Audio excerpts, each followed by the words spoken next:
We have slayed the reed. Notice that every inch I have tied a slip knot. This means this was so that if the reed accidentally pulled through, it's not going to undo everything that I just did, which is the same reason why I do a slip knot when I'm actually threading the loom. When I'm threading all of the heddles, once I get them threaded, I don't want, a dog to come by and accidentally knock into the back end of my loom, which happens, yes, and pull all of what I just did out. So these slip knots actually prevent that from happening. Okay? However, at this point, I'm going to move my stool a little bit. At this point, we are ready to undo the slip knots, and we are going to tie an actual knot at the end of each one of these bouts. So instead of making a loop, you're actually going to pull it all the way forward. Okay? It doesn't have to be perfect. When you do this, they don't have to be exact. You just want them as close to the end as you can while keeping the tension on all of them. We're going to end up doing loops through each of these as we tie it on. Okay? Notice the difference in width, not width, density. Density is the word I was looking for. See, words are hard. In just the plain weave versus the plain weave with the pattern. That's normal. It's supposed to happen. That's why it's called supplemental, because you are supplementing, see that? You're supplementing your plain weave or tabby weave with the background. The nice thing about overshot, whether you do it the normal overshot way where you have a pattern shuttle throw and then a tabby throw and then a pattern throw and a tabby throw, or you do it this way where you've got the same thing in the warp so that you only have to do a single shuttle in the weft, it always has a background weave. The point is, if you pull out all of your pattern, all of your overshot colored patterns, your background weave is still a solid structure. It's a plain weave structure, but it is a solid structure. You can do overshot with either a plain weave structure, or you could use a twill of some sort. So you could have a patterned overshot with a fancy twill as a background. Honestly, I haven't done that yet. I am interested in doing that. I think that the best way for me to do that would be in this kind of a format, in using the a turned overshot, because I have 8 shaft loom. And actually my big loom is 10 shafts if I really wanted to play. I don't. So overshot is 4 shafts. And when you turn it, because you've got the plain weave in the background, it turns into 6 harnesses. Now the way I did it, in order to spread out the harnesses and spread out the heddles. Sorry, again, it's morning now. Words are really hard in the morning. In order to spread out the harnesses, I did actually, or the heddles, I actually went all the way up into 8 harnesses instead of just the 6 that are required. In the spreadsheet, I did add on the second tab where you could do just the 6 if you wanted to. instead of doing 8765, you simply do every other background weave on 5 and 6, and then in your, it's on the spreadsheet. But you typically, an overshot pattern, when you turn it, is going to be 6 harnesses, not 8. I wanted to use 8 because I wanted to see how it would work spreading out all of because there's 114 petals on each of these, and I would have had to have 228 petals on each harness if I had just gone to 5 and 6 rather than 5, 6, 7, and 8. So, you can do that. It is a possibility. That is actually what many people do. A lot of people won't do a turned overshot unless they're planning to do like a scarf, which, you're looking at something 9 to 10 inches rather than 22.8. Totally fine. If you really want to do that, you are more than welcome to do that. I like towels. I like tea towels. These particular towels are actually being done as a prize for my SCA group. So we've got 2 things coming up. We've got what we call Queen's Prize, where the members who are still learning things are entering something that they have never entered in one of our competitions before. And then other people like me or whoever also has knowledge in that particular area that they are submitting their entry will judge them. And so we have a judge's basket, and then we have I missed one.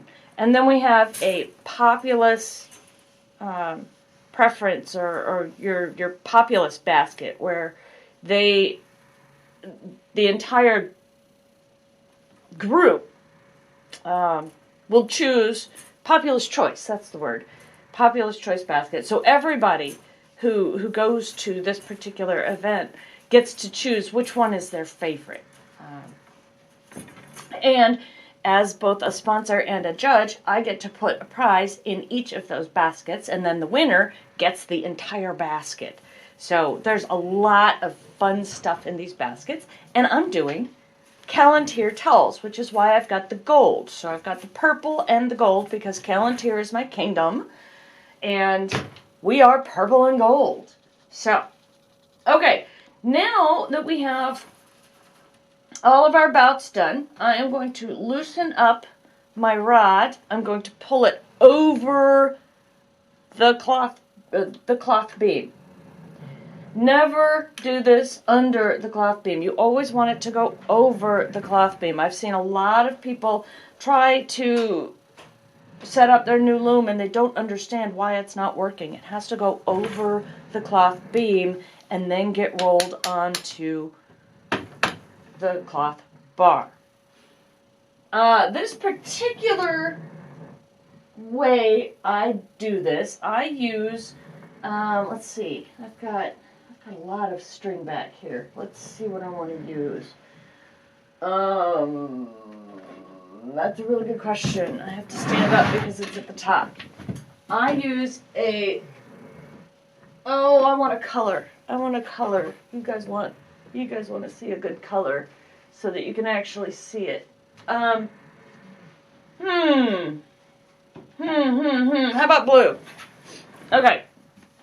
So I use a slightly thicker color. This is a 3/2 mercerized cotton, and I have found that the 3/2 is an excellent strength for what I am about to do. You're going to want approximately 3 to 4 times the width of your project for this. It's approximate. We're probably going to end up with extra But that's okay. We're not actually weaving with this. We are going to use this to tie on the bouts to our cloth bar. This way I don't have to worry about excess, using more yarn to tie it on than I need to. So I do save yarn this way. And this actually has helped me be able to make 5 towels instead of 4 towels, or 3 towels instead of 2 towels, depending on your pattern. And it's really, I really enjoy it. We're going to take this knot, this half slip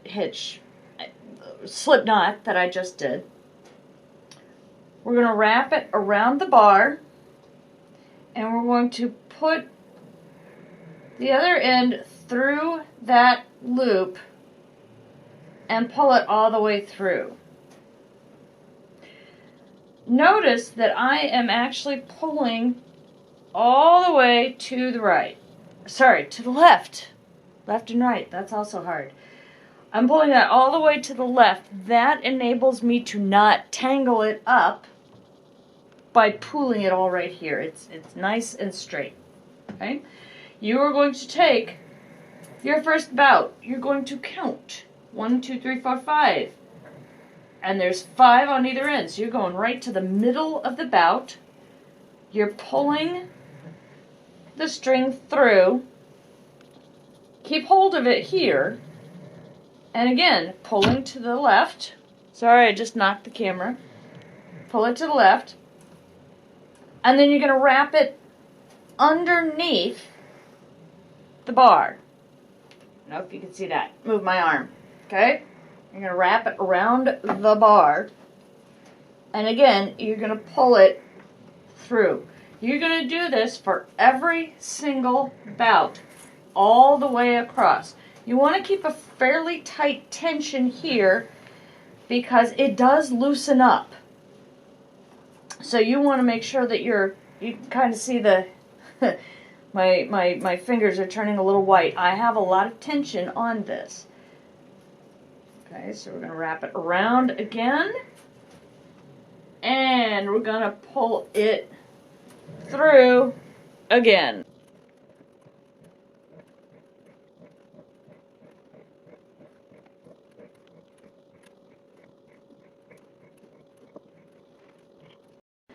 Now that we are on the last one, notice that it is not a full inch. Remember, that's because it was 22.8 inches. On this very last bout, I do actually have 3 through that last dent. So it would be 22.8 inches. And you just want to do an approximate center. Okay? We've got this all the way through. I'm going to make a knot, a half a knot, and then I'm going to loop it around so that I just have a loop. Remember, I don't like knots very much, so I'm going to loop it again. I'm going to do a couple of crochet knots here, just chains, like we did when we pulled them off of the warping board. And that should be enough to hold it, but if I need to, I can pull on this and the whole thing comes loose again. You've got it all nicely spread out, but I can guarantee no matter how tight you decided to hold this, this is loose again. Alright, so we're going to go through and we're going to tighten it up again. Alright, look at that. We're pulling. And see how much extra is there? This is also one of the reasons why we do a half hitch. And we've got the loops over here. Because we do want to get this as tight as we can to begin with. Then we can start tensioning to make sure that everything is in even tension. You can also do this if for some reason you didn't have quite enough to make it all the way over. I can guarantee this is loose enough. I mean, look at that. so you can actually tighten it some more. All right, again, this is why we did the loops rather than an actual knot. Okay, we're going to do the same thing here. We're going to loop it. Although I think we're probably good at this point. Okay, we're going to just do a couple of knots, or a couple of loops here.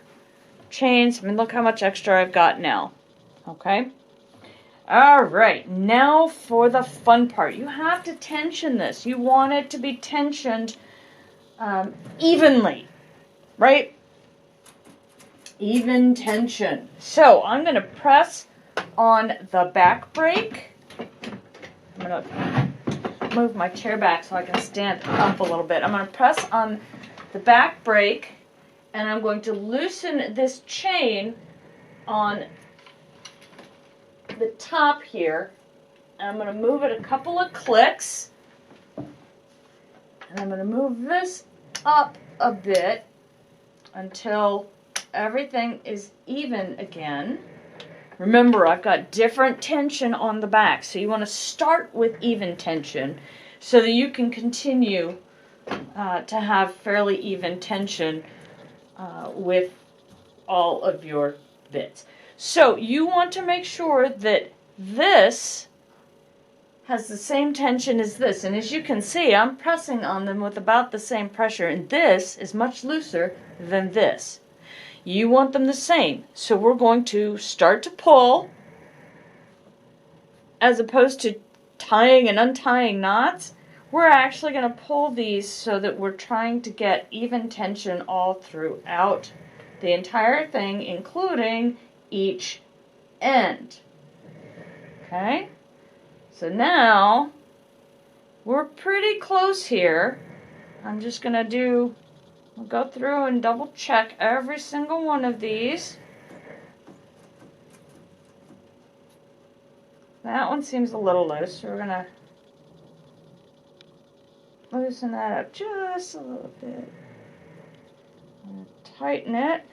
So instead of untying and retying each bout, you can simply pull on these triangles, on these V's, if you want to call them.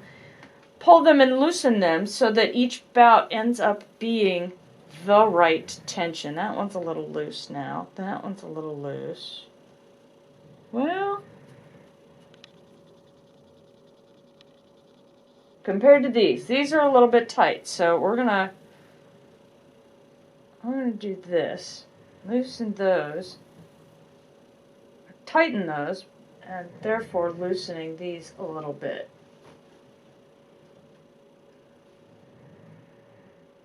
This is all by feel, folks. There's not much else you can do. This actually feels pretty good. I am pleased. Now, I do know that there are some people here. I'm going to use this. So I'm going to use my least sticks. I know some people will actually take boards and do that number, which will automatically, supposedly, loosen these up and tighten them where they need to be. I have not actually found that to be the case. But I will admit it is entertaining to pound on your warp. All right, are we ready to start tying up the treadles?